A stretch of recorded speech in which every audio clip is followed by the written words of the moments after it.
आप देख रहे हैं अपना बिहार और आपके साथ मैं हूं विवेक। जातीय जनगणना को लेकर बिहार की सियासत गर्म है। आज विपक्षी नेताओं ने सीएम नीतीश कुमार से मुलाकात कर अपनी बातें रखी और इस पर नीतीश कुमार ने भी विपक्ष को भरोसा दिलाया। कहा कि 3 दिन बाद वो पत्र लिखकर एक बार फिर केंद्र सरकार से पुनर्विचार का आग्रह करेंगे।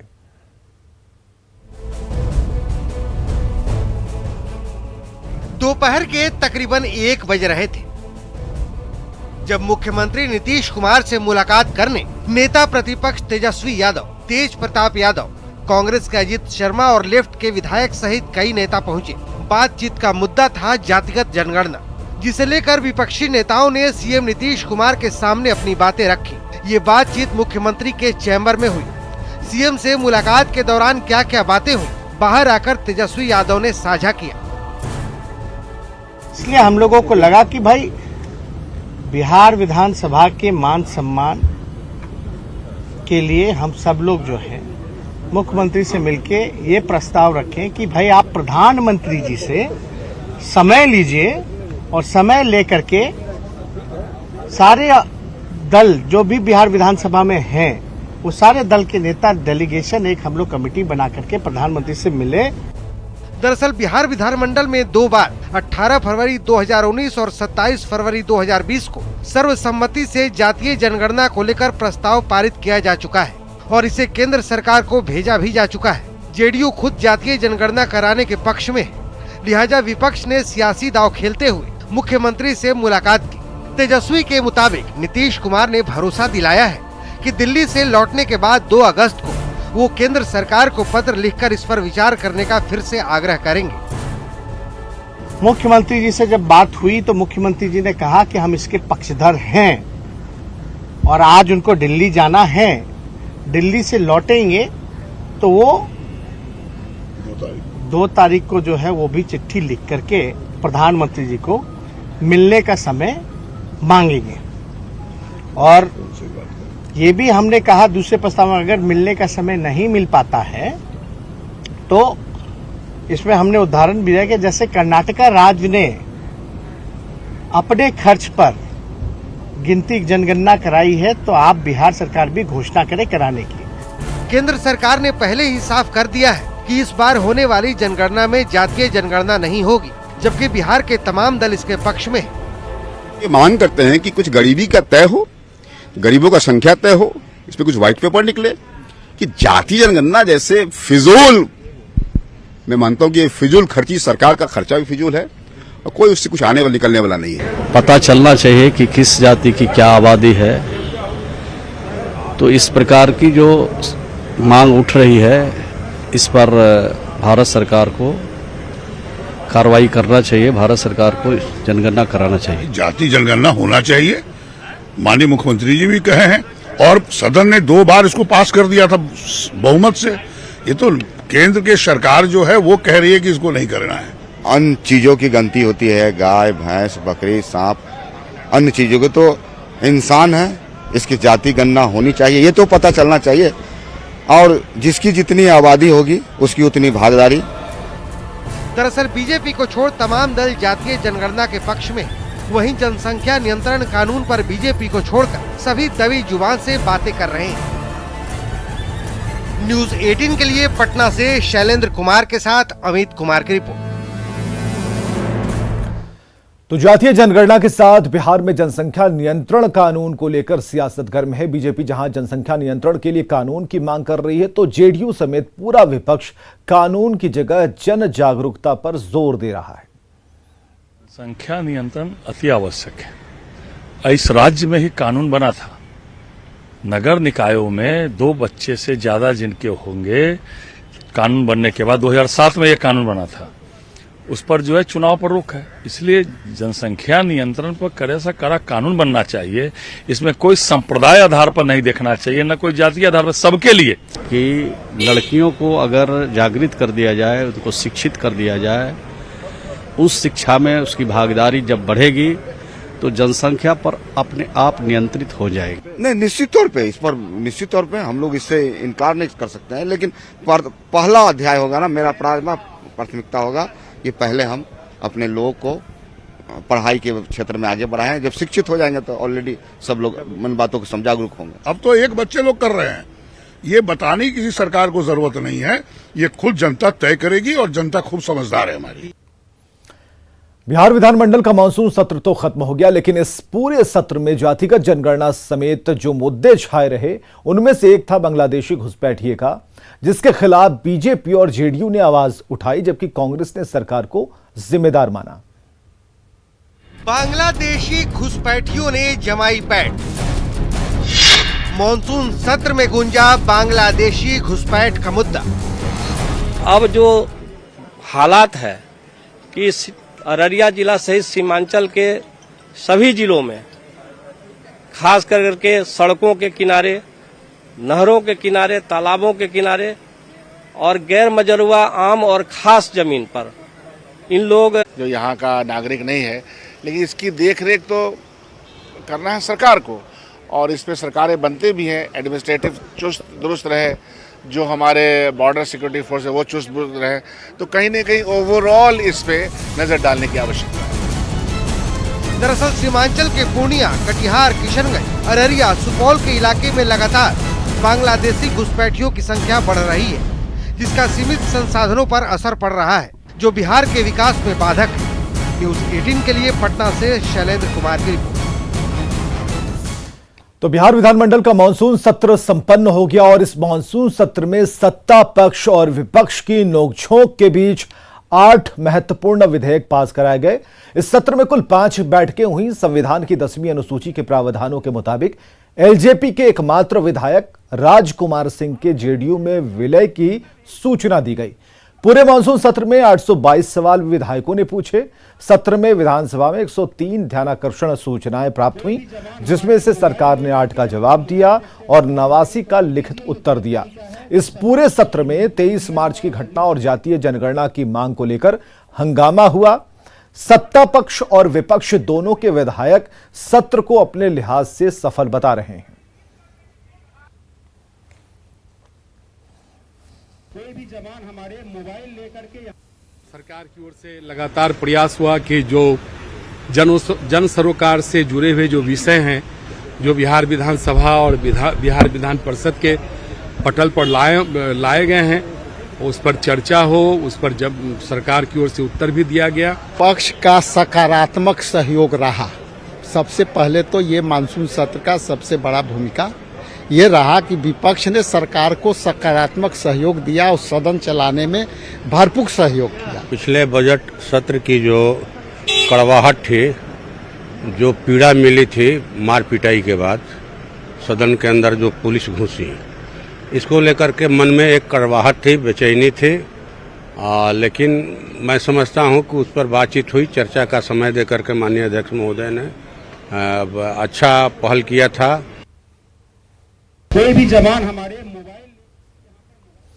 तो मानसून सत्र संपन्न, एक एक कर हम आपको बता रहे हैं 5 दिनों के सत्र में काम क्या क्या हुए हैं। मानसून सत्र के दौरान कितनी बैठकें हुई, कुल 5 बैठकें हुई हैं। इसके अलावा मानसून सत्र के दौरान एलजेपी के विधायक का जेडीयू में विलय, इसकी घोषणा की गई। इसके अलावा 5 दिन के सत्र में विधायकों ने सदन में 822 सवाल पूछे। 5वां बिंदु यह है कि 103 ध्यानाकर्षण सूचनाएं प्राप्त हुई। महत्वपूर्ण बातों में 23 मार्च की घटना पर विपक्ष ने हंगामा भी किया, हालांकि आसन की तरफ से उन्हें शांत कराया गया। महंगाई, डीजल, पेट्रोल, इन सभी कीमतों का भी मुद्दा उठाया गया। बीजेपी ने बांग्लादेशी घुसपैठ का मुद्दा एक बार फिर उठाया। इसके अलावा विपक्ष ने जातीय जनगणना की मांग की। जनसंख्या कानून पर बीजेपी से गतिरोध भी देखने को मिला। दिल्ली में कल जेडीयू राष्ट्रीय कार्यकारिणी की बैठक है, जिसमें बड़े फैसले लिए जा सकते हैं। बैठक में मुख्यमंत्री नीतीश कुमार समेत पार्टी के सभी बड़े नेता मौजूद रहेंगे। कल 11 बजे दिन में पार्टी के राष्ट्रीय पदाधिकारियों की बैठक होनी है। दोपहर बाद 3 बजे मुख्यमंत्री नीतीश कुमार से जेडीयू के सांसद मिलेंगे। इसके बाद शाम 4 बजे राष्ट्रीय कार्यकारिणी की बैठक होगी। पार्टी के संसदीय बोर्ड के अध्यक्ष उपेंद्र कुशवाहा ने बताया है कि मीटिंग में सदस्यता अभियान, संगठन विस्तार, कई राज्यों में होने वाले चुनाव पर चर्चाएं होंगी।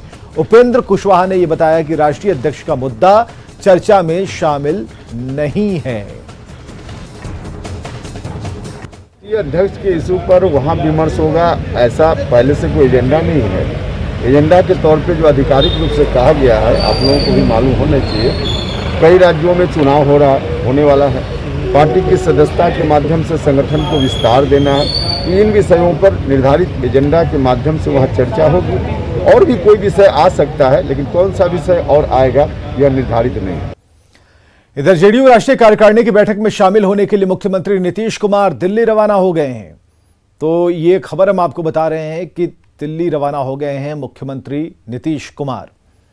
राष्ट्रीय कार्य समिति की बैठक कल दिल्ली में होनी है और इसमें भाग लेने के लिए मुख्यमंत्री नीतीश कुमार आज पटना से दिल्ली के लिए रवाना हो रहे हैं। अभी एयरपोर्ट पर बस थोड़ी देर में आप देखिए मुख्यमंत्री का जो कारकेट है वो एयरपोर्ट पहुंच गया है। अब ये यहाँ से दिल्ली के लिए निकल रहे हैं। देखिए मुख्यमंत्री यहाँ पर देखिए मौजूद हैं, देखिए निकल रहे हैं दिल्ली के लिए, यहाँ से रवाना हो रहे हैं मुख्यमंत्री और सीधे दिल्ली सीएम यहाँ से जाएंगे और कल वहाँ पर राष्ट्रीय कार्यकारिणी की बैठक है। कल 11 बजे दिन में पहले पार्टी के पदाधिकारियों की बैठक होगी, उसके बाद 3 बजे के आसपास जो पार्टी के सभी सांसद हैं वो मुख्यमंत्री से मुलाकात करेंगे। उसके बाद 4 बजे राष्ट्रीय कार्यकारिणी की बैठक बुलाई गई है, जिसमें राष्ट्रीय अध्यक्ष कौन होगा उसके नाम का ऐलान कर दिया जाएगा और इसी बैठक में हिस्सा लेने के लिए पार्टी के सभी बड़े नेता, मुख्यमंत्री सहित सभी लोग दिल्ली के लिए रवाना हुए हैं पटना एयरपोर्ट से। ये सीधी तस्वीर हम आपको दिखा रहे हैं और कल महत्वपूर्ण फैसला होना है और जो बातें सामने आ रही है कि ललन सिंह या फिर वशिष्ठ नारायण सिंह के नाम की चर्चा है कि इन लोगों को राष्ट्रीय अध्यक्ष बनाया जा सकता है या फिर नीतीश कुमार जिसके लिए जाने जाते हैं, कई चौंकाने वाले फैसले वो लेते रहे हैं। तो ऐसे में माना जा रहा है कि नीतीश कुमार अंत समय में कोई पिछड़ा या अति पिछड़ा कार्ड भी खेल सकते हैं। तो ये जो है उसका क्या कुछ फैसला होता है ये तो कल शाम 4 बजे के बाद ही पता चल पाएगा और इस बैठक में हिस्सा लेने के लिए अभी मुख्यमंत्री दिल्ली के लिए पटना से रवाना हो गए हैं। कैमरा पर्सन सुबोध के साथ साकेत कुमार, न्यूज 18 पटना। दरगाह में निरंजना नदी पर बन रहे पुल का स्ट्रक्चर भरभरा कर गिर गया, जिससे वहां अफरा तफरी मच गई। नदी का जलस्तर बढ़ने से पुल का स्ट्रक्चर गिर गया। वहां मौजूद लोगों ने इसका वीडियो बना लिया। बताया जा रहा है कि पानी बढ़ने से खंबे के नीचे से बालू हटने लगा और पुल का स्ट्रक्चर गिर गया। यह पुल 5 सालों से बन रहा है और अब तक 16 पिलर ही बनाए जा सके हैं।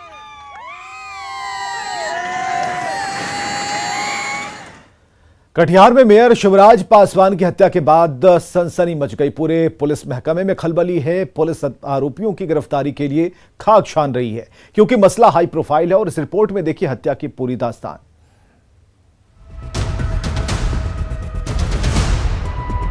यही वो तारीख है, यही वो समय है और यही वो जगह है जहां बेखौफ अपराधियों ने मेयर शिवराज पासवान को गोलियों से छलनी कर दिया था।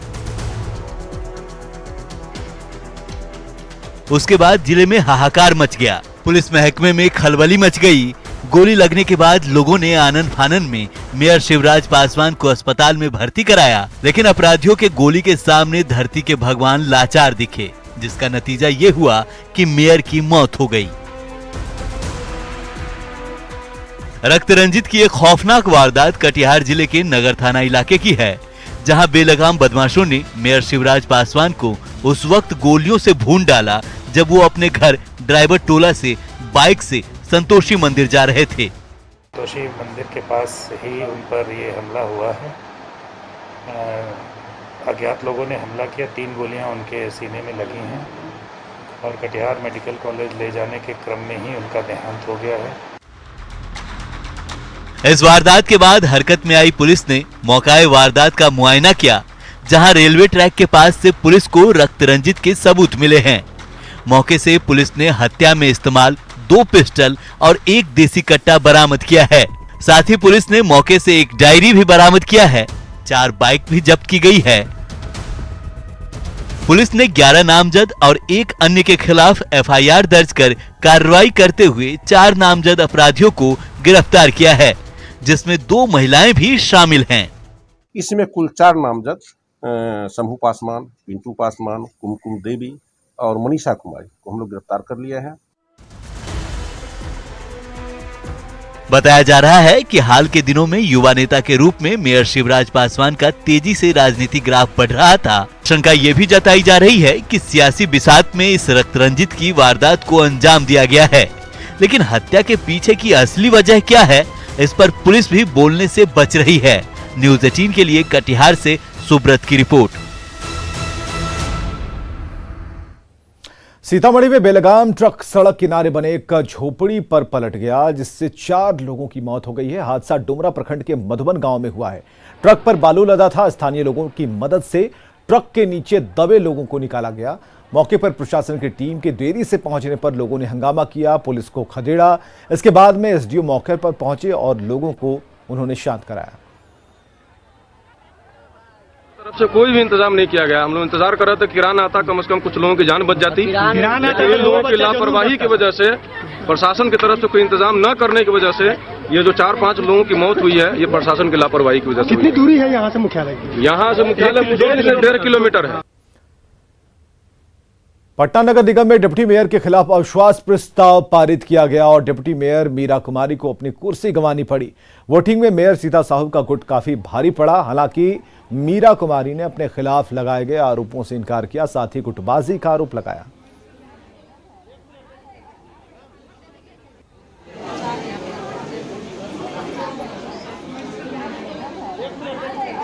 बात सही नहीं थी। जब ये बात सही रहती तब हमको इतने वोट नहीं आते और हम एक वोट से नहीं हारते, काफी वोटों से हार होती। क्या गुटबाजी हुई है, क्या ये मानती हैं? बिल्कुल हुई तो है। पटना नगर निगम के आयुक्त ने बताया, अविश्वास प्रस्ताव के पक्ष में 38 मत पड़े, जबकि विपक्ष में सिर्फ 2 वोट मिले और 14 वोट रद्द किए गए, जबकि 2 लोगों ने बहिष्कार किया। मत डाले गए, जिसमें 38 मत अविश्वास के पक्ष में डाले गए, 2 मत अविश्वास प्रस्ताव के विपक्ष में डाले गए और 14 मत विधिमान्य नहीं पाते हुए रद्द किए। और न्यूज़ 18 की खबर का बड़ा असर हुआ है। गंभीर बीमारी से लड़ रहे 10 महीने के अयांश को मदद का मुद्दा आज विधान परिषद में भी उठा। बीजेपी एमएलसी संजय मयूख ने कहा कि आम लोग जब इस परिवार की मदद के लिए आगे आ रहे हैं तो सरकार को भी आगे आकर इस बच्चे के इलाज में मदद करनी चाहिए। रोहतास का अयांश SMA नाम की बीमारी से जूझ रहा है, जिसके इलाज के लिए एक इंजेक्शन की कीमत है 16 करोड़ रुपए। का वो बच्चा जो स्पाइनल मस्कुलर एट्रोफी टाइप 1 से गुजर रहा है और बिहार की जनता साधुवाद की पात्र है, जो उसके लिए, उस इंजेक्शन के लिए लगातार धन इकट्ठा कर रही है, जो गेनस्मा इंजेक्शन की कीमत 16 करोड़ रुपया है। तो मैंने सरकार से कहा है, जब बिहार की जनता इस मामले में आगे है तो सरकार भी आगे बढ़कर अपने चिकित्सा प्रावधान के तहत डेहरी ऑनसोन के उस नौनिहाल आलोक सिंह जी के बच्चे अयान सिंह को अपनी मदद करे।